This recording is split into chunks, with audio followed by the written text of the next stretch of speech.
వీళ్ళ నలుగురు కన్నా ముందు ఇంకొక ఇద్దరు కోసం మాట్లాడతాను. అసలు ఏం జరిగింది, ఎక్కడి నుంచి స్టార్ట్ అయింది గొడవ. మొట్టమొదట అవినాష్ రెడ్డిని కూడా వదిలేటండి జగన్ రెడ్డి. ఇప్పుడు జగన్ రెడ్డి ఫారెన్ ఎక్కడికో టూర్ సంథింగ్ వెళ్తాడు. వీళ్ళెవరికి కూడా ఇంటిమేషన్ కూడా ఇవ్వలేదట.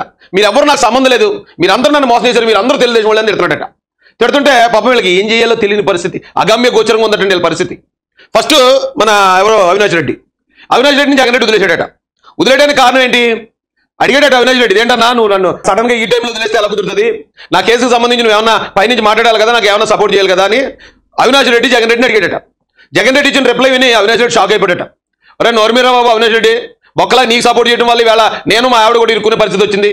ఆ రోజున అసెంబ్లీలోనూ లేకపోతే మరో చోట నీకు సపోర్ట్గా నిలబడి నీ కోసమే కేవలం కేంద్రాన్ని నాకు కావాలని కూడా అడుక్కోకుండా నీ కోసం నేను చాలా అవకాశాలు వదిలేశాను బాబు కేంద్రం దగ్గర. నీ ఒక్క కేసు కోసమే సరిపోయింది నా బతుకంతని. అసలు ఆ రోజే ఈ అవినాష్ రెడ్డి గారికి నాకు సంబంధం లేదు, నేను బొక్కలాయించుంటే సరిపోను, నీ వల్లే నేను ఇంత బ్యాడ్ అయిపోయాను. ఈ రోజున తన భార్య కూడా బయటపడే పరిస్థితి వచ్చిందని చెప్పి జగన్ రెడ్డి ఎవరు చేయబడేటండి. అవినాష్ రెడ్డి ఇప్పుడు ఎక్కడ పారిపోతాడు. అవినాష్ రెడ్డి పరిస్థితి ఏంటి, అవినాష్ రెడ్డి అప్పటికే అన్నట, ఏమంటే నువ్వు కానీ ఇలాగ అన్నవాడిని నేను అప్రూవ్గా మారుతాను అన్నట. అప్రూవ్గా మారరా, ఇప్పుడు దాకా నువ్వు నాకు సంబంధం లేదు, నేను చంపలేదని అందరికీ చెప్పు, ఇప్పుడు నేనే చంపానంటే ముందు నిన్నే చెయ్యి అంటారు, నీ మాట నమ్మి కూడా ఎవడని చెప్పి అవినాష్ రెడ్డిని విజయవంతంగా వదిలించుకున్నాడు జగన్ రెడ్డి అనేది బయట టాక్ అండి. అయ్యా అవినాష్ రెడ్డి తర్వాత ఇతను నందిగాం సురేష్ అంటే మీరు అనొచ్చు, నందిగాం సురేష్ వదిలేదు కదా రాయేష్, నిన్నే కదా వీళ్ళు కలిసి వచ్చాడని. నందిగాం సురేష్ను ఆల్రెడీ వదిలేసిన తర్వాతే నందిగాం సురేష్ పాపం ఇక్కడి నుంచి ఉద్దండరాయనపాలెం నుంచి హైదరాబాద్ పోయి తలదాచుకున్నాడటండి. ముందైతే జగన్ రెడ్డిని అడిగాడట, అన్న నువ్వు చెప్పబట్టే కదా, నీ కోసమే కదా మేము టీడీపీ పార్టీ ఆఫీస్ మీదకి వెళ్ళాం, నువ్వు చెప్పబట్టే కదా ఈ బోట్ల విషయంలో ఇలా జరిగింది, దయచేసి మాకు రక్షణ కల్పించు అంటే, రే నువ్వు అట్టి తోటల్లోనో లేకపోతే మరో చోట తిరిగేవాడు, నువ్వు సేల్లో తిరిగేవాడివి, నిన్ను తీసుకొచ్చి ఒక ఎంపీని చేశాను. ఎంపీని చేయడానికి అసలు కారణం నీ దగ్గర ఉన్నారు అదేంట్రా, ఆ రోజు నువ్వు అట్టి తోటలు తగలబెట్టినప్పుడు నేను నీ దగ్గరకు వచ్చాను, నీ దగ్గరకు వచ్చి నీలో ఉన్న ఈ నేర ప్రవృత్తి చూసే నీకు ఒక ఎంపీగా అవకాశం ఇచ్చాను. ఓకే ఇదైతే మనం చెప్పిన పనుల్లో చేస్తాడని నీకు ఎంపీగా అవకాశం ఇచ్చాను. లేదంటే నీ బతుకు నువ్వు ఎప్పుడైనా ఎంపీ అవుతావా, ఏ అర్హత ఉందో అసలు నువ్వు ఎంపీ అవడానికి, నీకు ఎంపీ ఇచ్చానని విషయం కూడా నువ్వు మర్చిపోయావు నందిగాం సురేష్. ఈవేళ నువ్వు ఇలా తిరగబడి మాట్లాడుతున్నావు నా మీదని జగన్ రెడ్డి కూడా చాలా బాధపడేటండి. అయితే జైలుకి ఎందుకు వెళ్ళేటంటే బోట్ల విషయంలో నాకు ఏం సంబంధం లేదని చెప్పు, అదే జగన్ రెడ్డికి నాకు సంబంధం లేదని మాత్రం చెప్పరా బాబు, ఇప్పుడు దాకా నీకు ఇంత అవకాశం ఇచ్చాను, నిన్ను ఒక ఎంపీని చేశాను, నువ్వు బోల్ డబ్బులు సంపాదించుకునే అవకాశం ఇచ్చాను, ఈ బోట్ల విషయంలో మాత్రం నా పేరు బయటకు తీసుకురావద్దని మాత్రం రిక్వెస్ట్ చేశాడటండి. నేను ఆయన కలుసుకోవడానికి కారణం అది. పాపం ఇతను ఇప్పుడు ఎవరైతే నందిగాం సురేష్ కానీ జోగి రమేష్ కానీ దేవినేని అవినాష్ వీళ్ళందరూ ఎందుకు పరారులో ఉన్నారనుకున్నారు, జగన్ రెడ్డి వీళ్ళందరికీ హ్యాండ్ ఇచ్చేసిన తర్వాతే వీళ్ళు బయటకు పరారైపోయాడండి. లేదంటే జగన్ రెడ్డి సపోర్ట్ ఉంటే వాళ్ళు ఇక్కడే నిలబడి అరెస్ట్ అయినా ఏమైనా సరే పార్టీ సపోర్ట్ ఉంటుంది, పార్టీ కార్యకర్తల సపోర్ట్ ఉంటుంది, చూసుకుందామని అనుకున్నారట ఫస్ట్.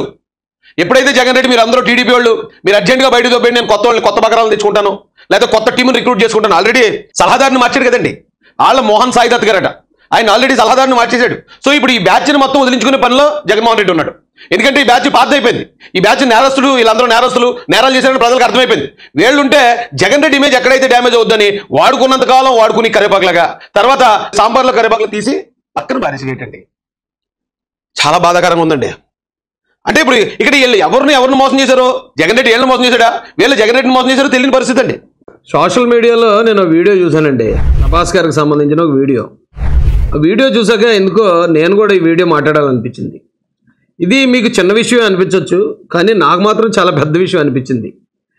ప్రభాస్ గారి సినిమాలు నాకు బాగా నచ్చుతాయి, బాగా ఇష్టంగా చూస్తాను ఆయన సినిమాలు.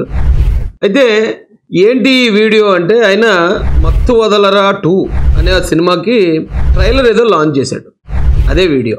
ఇలా చెప్పినప్పుడు మీకు అనిపించవచ్చు, ఈ ట్రైలర్ లాంచ్లు, ఆడియో లాంచ్లు ఇలాంటి చాలామంది హీరోలు చేస్తారు కదా, ప్రభాస్ గురించి మాత్రం ప్రత్యేకంగా నువ్వు చెప్పడానికి ఏముంది రాయేష్ అని మీకు అనిపించవచ్చు. అయితే ప్రభాస్ గారి గురించి నేను చెప్పాలనుకున్న పాయింట్ ఏంటంటే, ప్రభాస్ అంటే ఇప్పుడు ఆషామాషి వ్యక్తి ఏం కాదు, పాన్ ఇండియా స్టార్. నేను 1980లో పుట్టాను. నాకు ఊహ తెలిసిన దగ్గర నుంచి మన హీరోలు బాలీవుడ్లో జెండా ఎగరేస్తే చూడాలని చాలా ఆశపడేవాడిని. అంటే నాకు ఎప్పుడూ ఒక ఫీలింగ్, తెలుగోడు అంటే ఖచ్చితంగా మనం ఎందులో తక్కువ, ఓ షారుఖ్ ఖాన్ సల్మాన్ ఖాన్ చేస్తే లేదు కానీ తెలుగు హీరోలు ఎందుకు చేయలేరు, మనోళ్ళు కూడా బాక్స్ ఆఫీస్ని బద్దలు కొడతారు బాలీవుడ్లో, ఎవడొస్తాడా అని ఎదురు చూసేవాడిని. అలాంటి టైంలో బాహుబలితోటి మొత్తం అందరికీ బాక్సులు బద్దలు కొట్టాడు ఈయన.